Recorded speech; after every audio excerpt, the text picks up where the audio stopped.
The former leader of Reform UK in Wales has been sentenced to 10 years in prison for taking bribes to make pro-Russian statements in the European Parliament.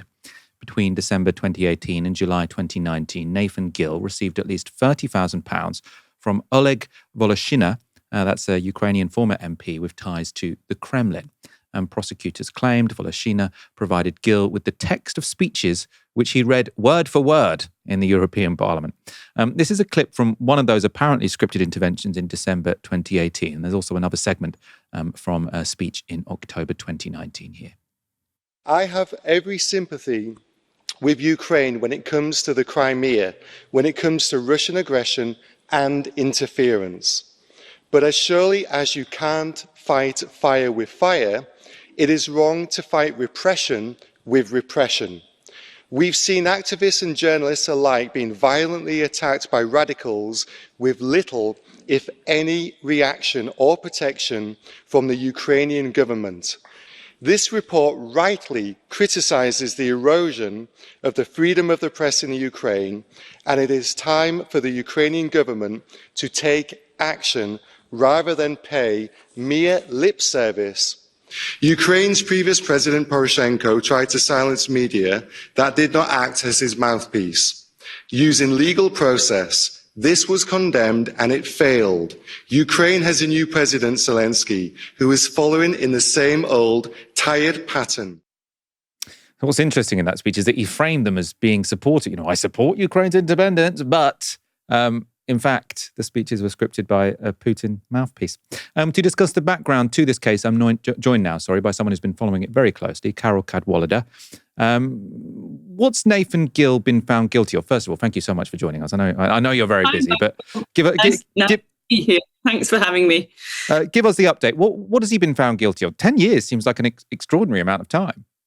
10 and a half years, actually, to be precise about that. So Nathan Gill has pleaded guilty. So he pleaded guilty in September to 8 charges of bribery, and from a person who we now know was a Russian agent. And today's hearing was the sentencing hearing.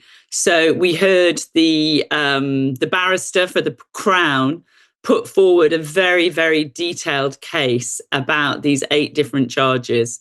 And then Gill's defence counsel spoke up and offered no defence, said that he felt enormous shame and that he realised how badly he'd let himself down, etc. And then we had heard from the judge in the sentencing. And in actually 10 and a half years is a long time, but each of these offences, so 8 of them, carried a maximum of 10 years each. So it could have actually been a lot longer. Sort of to get my head around this, because I've heard of cash for questions, right? There was a big scandal in the 90s where there were business people paying Tory MPs to ask questions in Parliament. A huge scandal, but I don't think any of them went to prison. So is the reason why this is so illegal because it's a foreign power, and it's a foreign power who is, classed as an enemy of the UK? Is that why this was considered to be quite so serious? I think it's because they updated the Bribery Act, actually. So these are all charges under the 2010 Bribery Act. And actually, one of the lawyers explained it to me afterwards, in that the bar is different, I think, from what it was back during the Cash for Questions time, in which it's literally, if there is now that you can see there is the intention to take money, that is sufficient bar for that to pass the threshold of being an offence. And then what happened is the judge, They then measure it according to 2 metrics, which is culpability, how guilty you are, and harm, like what is the damage done. And the judge, in her summing up, took very, very, very strong words about the gravity of this offence, the fact that he was a public official in high office, not even just in a national parliament, in a supranational parliament, that he had been a willing accomplice, that it had been sustained over time. There was a sort of whole list of things. And then the harm she spoke about in particular was the egregious nature of it, she said, was this absolute breach of trust with the public and the effect that has on sort of all other, politicians and institutions. So it was, and actually one of the things she said before she sort of announced the sentence is she said it had to be a stern punishment because it also had to act as a deterrent from anybody else who might consider something like this. And Nigel Farage obviously is trying to distance himself from this guy, say he's just a random guy, a bad apple, but he was head of Reform UK in Wales. It's not an insignificant position. Obviously, Reform now polling first in Wales. They weren't at the time when that Nathan Gill was in charge. What can we say about what this says about Nigel Farage? Obviously, there's no allegations that Nigel Farage took money from Russia to ask particular questions, but is it just embarrassing or is there something more going on here? No, there is a lot more going on here. And this is why this story has to be really sort of understood in its fullest context. So, first of all, the Metropolitan Police gave a press conference yesterday and they said very clearly that there are ongoing investigations. So, this is not over. Nigel Farage, in his comments to the press, made it clear that he believed this is a case of one bad apple. Now, in the evidence that we heard in court today, it is very clear it is not one bad apple. It's a whole cartload of potential apples. There are at least 4 other British MEPs who are named in the WhatsApp exchanges that Gill had with Voloshin. Now, that doesn't mean to say that they're in any way guilty or that they took money, but it was certainly what we saw was that Gill was recruiting these British MEPs and a German and a French one into his sort of plan. And the second thing to say on that is that this wasn't just some random dude who was doing a bit of freelance corruption of, MEPs. The Voloshin, who was the handler of Gill, we kept on hearing in court how he was taking direct instructions from somebody who is very, very senior, this guy, Viktor Medvedchuk. And it was the judge who actually pointed out that Medvedchuk was not only Putin's closest ally in Ukraine, he was actually a good friend of Vladimir Putin. And at one point, they noted that there was also that they were talking about individuals in the Russian Federation who were being referenced in these texts. So it's a really high level operation, which is being run by these people very close to the Kremlin. We know there's at least 4 other politicians who are potentially implicated. There's no suggestion that they have taken any money. And then there is the really curious reference in the evidence to a leading figure in the party.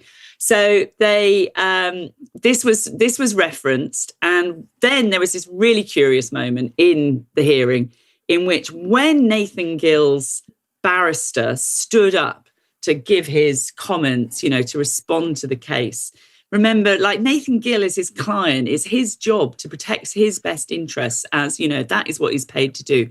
Yet the first thing the counsel said when they stood up was to talk about quelling speculation about this leading figure in reform and, how clear it was that there was no suggestion of impropriety by this leading figure. So that, very obviously he's referencing Farage there. And anyway, it was one of the moments in the hearing that really stood out because he should have been standing up there defending his clients. And instead he was making his first comments were about the potential speculation about the involvement of this leading figure. I suppose we should say Nigel Farage, of course, would deny all wrongdoing. As far as I know, the investigations aren't into Nigel Farage, as far as we understand, right. so far. The Met Police were very clear about that yesterday. They said he hasn't been questioned. There's no suggestion on their part that he is involved. Great. Just wanted to get that out of the way in case he's litigious. Let's get that out of the way. In terms of this being evidence of, I know you've been covering sort of what you think of as sort of like widespread Russian interference into democracy for a while. Lots of interesting reporting. I suppose there's one interpretation of this, which is that it doesn't seem particularly sophisticated, sort of paying a fringe MP a bunch of money to read out a speech in the European Parliament like that. That to me doesn't read necessarily as a really powerful conspiracy taking over democracy. It's almost quite basic, if you know what I mean. I wonder if your perspective is radically different to that. No, I mean, I totally agree. I can absolutely understand where you're coming from because, I mean, you've got to be, it's incredibly dumb to talk about taking cash payments from a Russian agent via WhatsApp. I mean, that is not smart or sophisticated behavior by anybody's measure.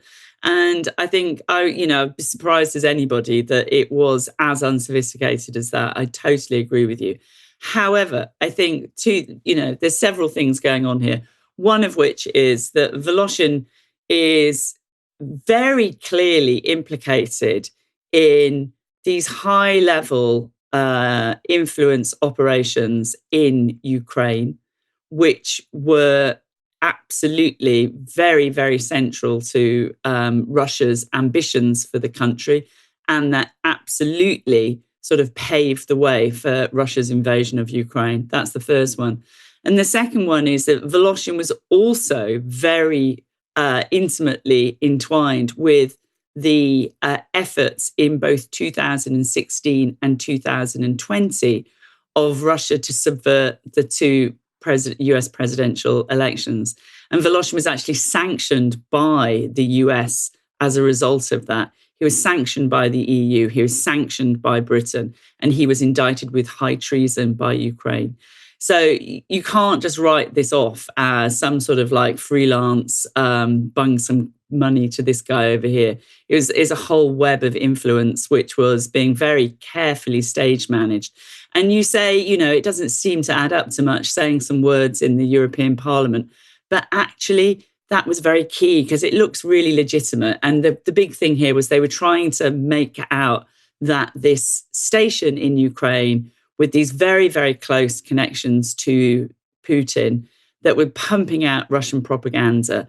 And the Ukrainian government were very, very disturbed by this and were trying to take action and creating this sort of miasma of actually this is a critical matter of press freedom through the likes of Gil were actually effective. Like that is what we can see from that. The efforts, the Ukrainian government's efforts to shut down this TV channel were thwarted, and that international response was part of it.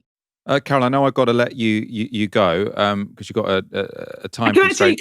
But that's what I was going to say. Do you want to talk about that case that's going to the European Court? Thanks, Michael. I would actually. So basically, I sort of co-founded this non-profit back in 2020 called The Citizens.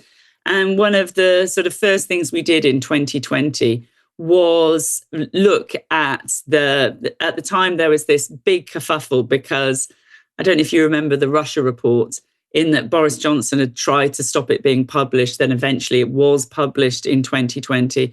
And the MPs from Parliament's Intelligence and Security Committee stood up and said, it's absolutely vital now for our national security that we have an inquiry into foreign interference in the UK. And we understand what we need to do to strengthen our elections, because at the moment, what we can see is that they're not safe.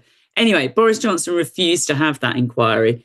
And so we worked with a group of 6 MPs to take this case through the High Court to petition the government to have this inquiry.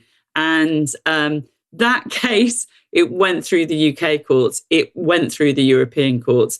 It is now, and there's 3 MPs still involved, ex-MPs, Caroline Lucas, Alan Smith and Brian Bradshaw. Anyway, it's a really, really important case. It's now in the Grand Chamber of the European Court of Human Rights. That's the equivalent of the Supreme Court for Europe. And it's been designated a case of significance for countries all across Europe. And they've acknowledged that this political interference from Russia has occurred in Britain.